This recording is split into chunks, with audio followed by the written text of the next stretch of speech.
Welcome back to Naval Action and episode 65 of A Letter to the King. If you're new to A Letter to the King, this is my attempt to keep us up to date with what's happening on the global server, the server that never sleeps.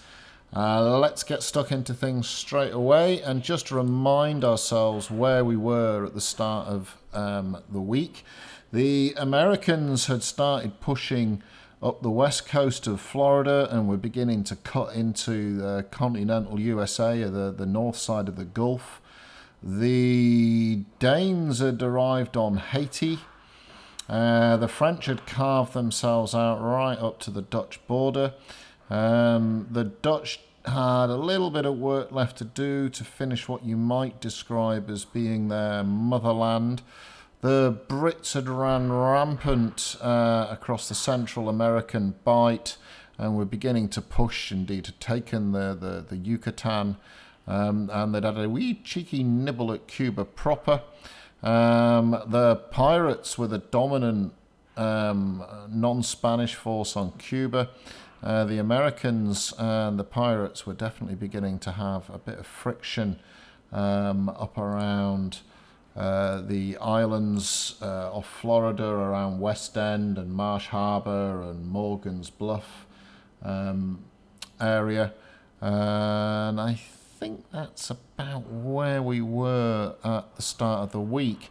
So before we get stuck into this week's action, now that the server's settled down a bit, let's have a little look at where we are from what I might call a political alignment. Now, look, at the moment, it's still sort of a loose rabble of clans, to be honest. The national leaders really haven't necessarily emerged. Dominant clans, perhaps, in some of the nations setting the agendas.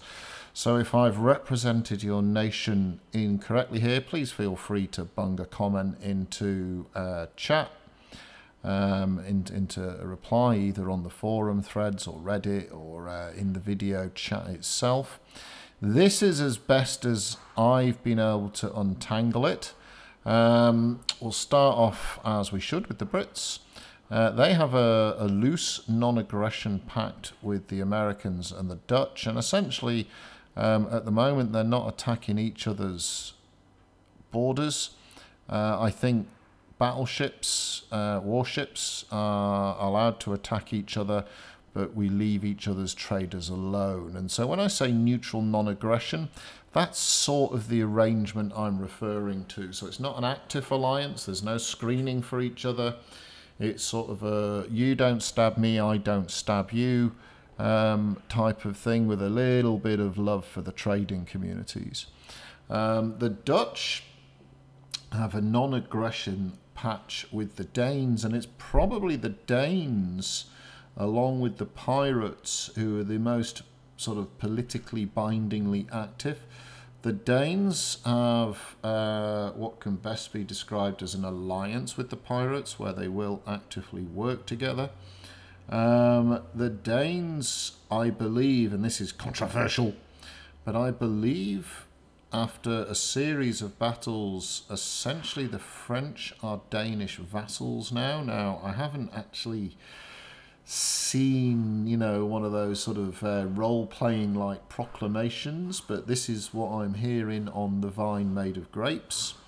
The pirates and the French have sort of détente, as the Frenchies would probably call it, as do the French and the Swedes, as do the Swedes and the Danes. So really the nexus in the political arrangement tethers off the Danes and to some extent the Dutch, who bridge the gap between the two.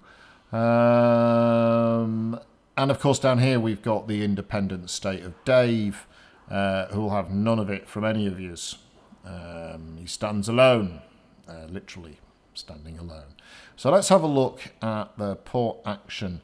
And I predicted last week that the borders would begin to get tighter. They have. It's still not blown up yet, but I think this week it has to. We have seen a bit of friction, as we'll get into. So let's get rid of the blether and have a wee look-see. So first of all, the week began with a contested port battle between the Americans and the Frenchies up here in New Orleans. Now, the nice thing about New Orleans, apart from the street parties, music, and high-quality bourbon and spicy chicken, and hot Cajun women, is the trading that you can do. This is a great place as a trader. You've got access to white oak in this neck of the woods. You've also got a nice place to do your missions and a nice place to trade between a few free ports that actually aren't that far apart and offer nice delivery missions. So it's kind of a really good PvE spot to own. The French did get defeated, but I have to say I was quite impressed with the French fleet that rocked up. So although they didn't manage to get a full fleet into the battle, considering the distance from, the motherland is the maximum possible distance, this wasn't a bad showing. And they even brought a big boy and a third rate. So good on you, Frenchies. They lost. But they didn't go down cheap. They took 6 Americans with them for the 3 Frenchies. I don't know how many of these made it back to port afterwards. I don't know if it all went horribly wrong in the open water afterwards. But good on you, Frenchies, for rocking up. But the Americans overcame them and scored a win for the USA. The Americans carried on prosecuting around the south side of the United States. And now there's this little buffer zone here provided by Dave between the Americans and the Brits, and both have sort of tickled the hostility here, but both of them let it subside. So there's a sort of uneasy neutrality in this neck of the woods, and we'll have to see how that develops. The Brits look, the Brits would love me to tell you just how glorious these victories were, the bravery, the seamanship, the leadership. But I have to be honest, other than the occasional hidden Martello tower in the middle of an island sneaking up behind the British fleet, all of these ports were uncontested and were happy conquest marks to the victors. Generally, the work to tip them over is well coordinated amongst the clans, and they get it done pretty quickly. And these shallow ones are great fun because you're in your little mercs and your brigs and your snows and stuff. It's like dodgem ships bobbing around in these things made out of pastry, as far as I can tell. They're great fun. I'd imagine that's why I noticed the Americans had a couple of connies. And I'd imagine that's from PvP around this neck of the woods, where it's great fun in those 5th and 6th rates. If you're struggling to get up into the big ships, and most of us are, I'd strongly recommend getting yourself a little shitter, as they're known in the Aussie clan world, and bobbing around in the shallows and having a snot. It is great fun, and it's relatively cheap compared to tooling up a 4th rate, or God forbid a 1st rate. I'm currently trying to build my first rate after 3 weeks, and my God, the materials on the 1st rate are drunk, man. I think the Victory has something like 700 rudder parts. It takes more oak to build the rudder on a Victory than it does a bloody 6th rate. I'm steering the ship by tying a bloody Renome to the back of it, and the rigging. My lordy jingoes, more hemp than Bob Marley and co ever consumed in the bloody Caribbean. Crazy bonkers amount of materials for those 1st rates. So I think once I've built it, I'm never sailing it because it's cost me an arm and a leg. 2 of my least favourite children have been sold into slavery to afford my 1st rate penchant. But I hope in a couple of days I'll have my 1st rate built, and then all I'll need to do is save up $75 billion so that I can put cannons on the gorgeous beast that she will be. The pirates snaffled a couple of ports up, and they now are the dominant force on Cuba proper. holding pretty much all of the north side, apart from the uncappable state of Dave, and the all-important Santiago, which has got two of the beautiful coal ports in it to the south on the heel of Cuba. So the pirates are looking pretty good at the moment, and although they do seem to be dominated by one particular clan, that clan seems very active. And actually, that's a bit of a lie. There's probably two major pirate clans running around with what I would refer to as sexy ships at the moment, and dishing out the damage. So the pirate force is definitely one to be reckoned with. They have the north side of both Haiti and Cuba wrapped up. Now, now I have to say I scrounged around for this, but I couldn't find any info on it. So if one of you's got a screenshot of what happened, there was a bit of a biff up here. I can't remember if it was at West End or Marsh Harbour with the US and the pirates, but the pirates retained the port. I don't know how contested it was or wasn't, so unfortunately I don't have much good info on that one. The Dutch have completed staking out their initial territory, and I suspect any incursion on these borders will be defended.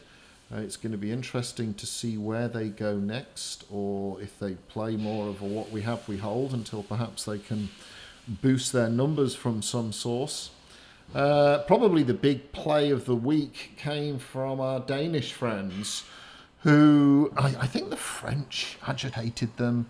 I think the French may have raised hostility at Santo Domingo, and that might have annoyed them, or I'm not really sure what happened, but the French did something that annoyed the Danes a lot, and the Danes got stuck into them and absolutely smashed the French, nicking a whole bunch of their territories, taking Oranjestad and St. John's, Basse-Terre, and Camp de Roy, and the word I'm hearing now, this is difficult to corroborate. You know, it's not quite the same high quality that you might expect from something like The Sun or Fox News, or what's it called, Black Bart or whatever it's called. I don't have these sort of super journalistic abilities to corroborate, but from what I'm hearing is the French, and look, this is perhaps the first time you will have heard this phrase, have run up the white flag a little bit, and are basically now doing the Danes' bidding. Now that might be a terrible, scurrilous lie. Well, it's not a lie; it's misinformation. If I've been given duff info. So I'd be happy for anyone to tell me what the outcome is there. But my understanding is that the Danes have finished giving the French a bit of a slap and tickle for being annoying, and now the French are pretty much under the Danish cosh, indeed a vassal, as some might say. They've been vacillated, which happened to my Uncle Dave and Uncle Bert, and it was a traumatic experience for him. And of course we can't forget our lovely Swedish friends, who actually just as I posted this, they've managed to snaffle up Oranjestad here. So this is just as I'm posting. It's not actually resolved yet. It's still flashing. Now I'm not sure how they managed to do that, whether or not that was an actual port battle, or whether or not it was a gift from the Danes, who seem to be setting themselves up as the rulers of the East here. So, and I know they're dominant. Now, there was stories, and again, you know, this is more scuttlebutt than news, I think, stories that they've almost got a first-rate fleet together. Good God, I don't know how you'd manage that. Rudder parts alone, I don't know how you'd manage that, but I think the Danes are the ones to be worried about right now. And Dave has had a shocking week again. The only territories he's got left is Ponce, and I've got no idea why no one's taken Ponce. this sort of buffer zone between the Brits and the Americans at Soto La Marina, where I know the US and the Brits have both run up hostility to sort of the mid-30s and then let it slide back. Maybe they're just worried about bashing each other and kicking off an international incident. I don't know. We'll have to see. With only 6 fleets to hit per capital city, there'd be meagre scraps if you were both trying to raise hostility against the same sleeping foe. So I think that's about it for the Biffo this week, but we've got a little bit more to cover in this week's Letter to the King. So first of all, I thought I'd highlight some of the open world hotspots. Now again, these are the ones I know about. I'm more than happy to be corrected. So I know that there's a lot of pirate US action off the coast of Florida. I suspect that comes down into the islands proper. Anything really in this bight area between Haiti and Cuba, there's all sorts of slap and tickle going on around here. Of course, KPR is constantly like a bees to honey or flies to shit, depending on your metaphorical preferences. And although one of the British clans has sort of set itself up as a bit of a defence force here, so I think there's less easy pickings for the Infernals. I don't know if there's any stuff going on over here, I have to be honest, I'm oblivious. I haven't got many sparrows over here. And there's some French and pirates who like to play off the waters of Cartagena and around Great Corn, and they're causing a bit of a nuisance. It's not large numbers, it's a dedicated few, but they seem to be doing quite well for themselves. Storm clouds are coming. Where is the Biff likely to be? Well, this little outcrop of pirate islands is clearly, the British have got their eyes on that. Obviously, one of Dave's few outstanding holdings has to fall. The big question for me is, what will the Dutch do? Will they cast their eyes to the east or west? Haiti seems to be an obvious hotspot. Now, I don't know how much love there is between the 3 of these and whether or not it's sustainable love, and will they collectively push their angst towards the Brits, or will there be a bit of scrapping between them? I'd imagine if the French piddle the Danes off again, then we might see Les Cays and Pap fall. I don't know if the pirates would break their sort of truce-ish with the French. I think they quite like the French being here to hassle the Brits. I suspect there's going to be all sorts of toing and froing. This is a nice little hot spot, and again, highly recommended. Great fun in your little ships around here, running around in your Snows and Mercs, Renomés and Niagaras is great fun in this neck of the woods. So I think this is where we're going to see the Biff. Haiti is the powder keg waiting to happen. Where will the Dutch go? Will the Brits and the US meet a happy ending over here, or will one cut into the other's, conquest mark factories? Yeah, so that's where I'm thinking we're going to see some Biff. It's hard to say at the moment, like I say, without the national organisation that we've had in the past, it's a little bit hard to be too precise as to where the strikes are going to be. The doctrines are still made of jelly rather than concrete. The national assemblies are still loose sort of tribal alliances of clans. Let's have a little look at Devness and what our darling devs have been up to this week, and also where are we on global as a whole. So there's been a big patch. These are the highlights, I guess, from the patch. ROE changes, so the ROE rules have gone from 5 minutes to 3 minutes, which is, as far as I'm concerned, I was really hoping they'd fix the ROE. They spoke about before the wipe using a sliding scale so that, my mum in a barrel couldn't float along and tag a 25-man fleet, but by all accounts she still could, so that's very annoying and needs fixing. I do like the smaller circle, that's much better. but I'm not a big fan of this 5 to 3 minutes. I don't mind leaving it open for a while. I have to say, I think if you're within your nation's protected waters, you know where that way it's got like the green name of the county, I think it should just stay open. So if it's an open world, then maybe, yeah, 5 to 3 minutes. But if it's in your... If the waters are in your green zone, I think you as a nation should be able to pile in and kick the pants out of any invading scumbags. The good news is that solo missions are back, and that helps us grind up our skill boxes and earn a bit of money. If we can't find suitable PvE fleets, or we're not brave enough to go for PvP. And good or bad news, depending on which seat you sit on, war bombs, which used to generate 50% hostility for about 100 PvE marks, have been bombed, and now that 100 PvE marks only buys you something like 10% hostility, and also they're heavy, right? They're heavy things, so it's very hard to move in 50%'s worth of war bombs. Global itself, our numbers are still good. In fact, I would say our average is slightly growing. I know at my peak times our numbers are slightly up.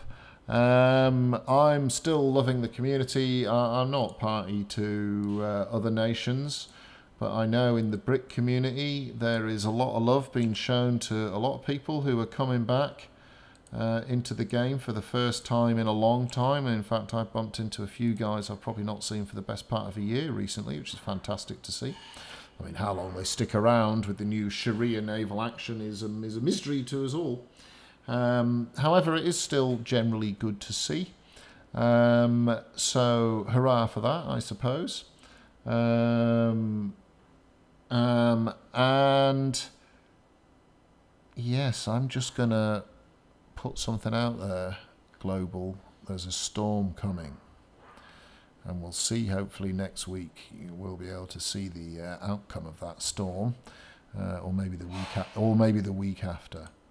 And lastly, a little bit of naval action community love. I was, as I do every now and again, humping around the forums on a long sail when I should be watching the horizon for dirty Frenchies and pirates who like to steal my traders, you bastards. And I bumped into this in the Games Labs forums. Find them yourself. You're all grown up. It's Games Labs forums. Google it. In the guides. Now this guy's put 3 different guides in. This particular one is on wood and trim and modifiers. And he's just a player. He's even relatively new player, 200 and something posts. But he's put in this fantastic summary of all of the different modifiers, wood and trim modifiers. Let me see if I can just bring over live shots. It's in the public domain, so I'm happy to show it here. But you'll see here, you can come in here, and it tells you what the wood types do, and the trims, and all of this sort of stuff. He's even done the hard yakka of sort of making sense of the minuses and pluses. But it's not just this. He's not done just this guide as our Black Spawn. He's done another one on the ship upgrade books. So stay sails and all of that sort of stuff. And he's done another one on the modules. So both permanent and refit and note.